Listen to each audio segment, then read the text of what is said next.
The New Testament. If you open up a Bible to its table of contents, you'll see it's made up of two large collections, the Old and New Testaments. The word testament refers to a covenant partnership, which is what both of these collections are all about. They tell one epic and complicated story of God's covenant partnership with Israel and all humanity.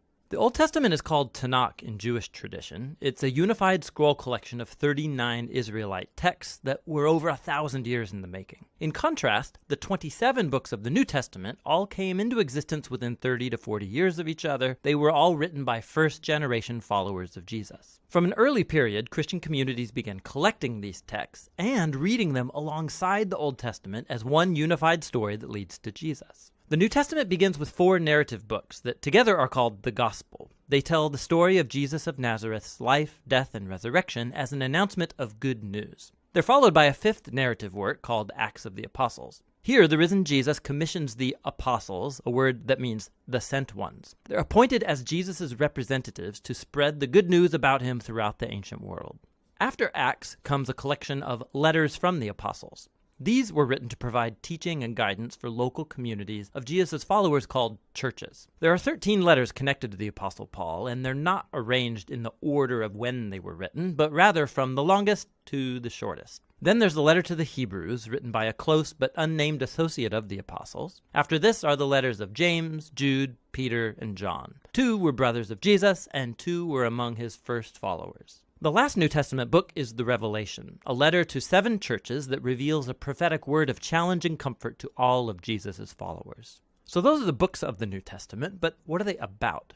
And how do they connect with the Old Testament to make up one unified story? Think of it this way. The Bible is one long epic narrative with multiple movements or acts. The Old Testament recounts the first series of acts that give you everything you need to make sense of the story to follow. The core themes and the plot conflict are arranged in design patterns. And then in the New Testament, these are all picked up and carried forward to the story's culmination in Jesus. Let me show you what I mean. The first act is about God and all humanity. God provides a sweet garden temple for humans who are made to be God's partners in ruling the world. But the humans are foolish, and they give in to a dark temptation and rebel against God's wisdom. So they're exiled into a wilderness where they start killing each other. They build cities that spread their selfishness and oppression, leading up to the big bad city of Babylon. But God loves the world and its foolish humans, so he sets in motion a rescue plan by promising the arrival of a new human who will destroy the evil that has lured us into self-destruction. The next act of the biblical story is about God and Israel, and it develops the themes and patterns of the first act. God calls a new humanity out of Babylon into a sweet garden land. Abraham, Sarah, and his descendants, the Israelites. God promises that through them, divine blessing will be restored to all of the nations. Surely these are the new humans that we're waiting for, but the Israelites repeat humanity's rebellion against God, building their own violent cities that lead to self-destruction and another exile in Babylon. But God sustains his promise that the new human will come from Abraham's lineage. It will be a priest king who will now have to rescue both Israel and humanity from Babylon to restore God's blessing to the world. Now, notice how these 2 acts are designed according to the same pattern. The second act is a longer and more violent version of the first, and together they explore the tragic human condition, but they also highlight God's promise, which is developed more in the next act, the Old Testament prophets and poets. The prophets accused Israel and all nations of their evil, and they announced that one day God himself would arrive to bring the day of the Lord and deliver his world from Babylon. He would do it through a promised royal priest who's going to suffer like a slave and die for the sins of Israel and all humanity, but then he'll be exalted as king over the nations. He will call others to leave Babylon and join the new covenant people who will partner with God to rule over a new Jerusalem, that is, over a new creation. And so the Old Testament concludes by anticipating a new act in the story.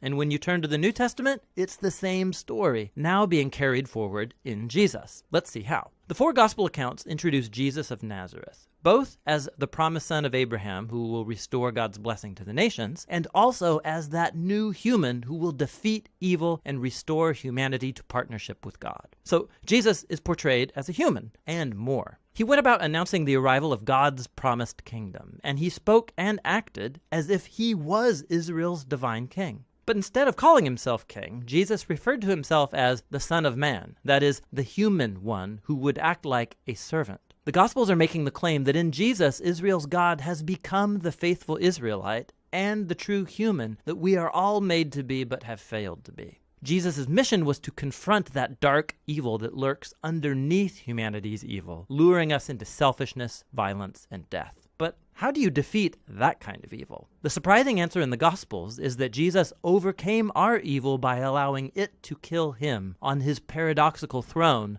the cross, where Jesus died for humanity's evil and sin. And it's where he lived out what he taught, that nonviolence, forgiveness, and self-giving love are the most powerful things in the universe. And because God's love for his world is stronger than evil or death, Jesus was raised to new life as the prototype of a new humanity, and this brings us to the story of Acts. Through the Spirit, God empowers Jesus' followers to spread the life and love of Jesus out into the world as they invite people to leave their old humanity and join Jesus' multi-ethnic family, the new humanity. This is where the letters from the apostles fit into the story. Here the apostles address early Christian communities, and they show how the good news about the risen King Jesus changed history and should reshape every part of our lives. They also explained the good news by constantly appealing to stories from the Old Testament and the stories of Jesus, showing us how to see our own life stories as part of the epic biblical story. So all humanity is trapped in a Babylonian exile, but Jesus came to create a new home. We're all living in different kinds of Egyptian slavery to selfishness and sin, but Jesus died as the Passover lamb to liberate us into the promised land. Our old humanity is bound for the dust of death, but Jesus' resurrection opened up a new future for a new humanity. We live here in the current evil age, but through Jesus and the Spirit, a new creation has burst open here and now.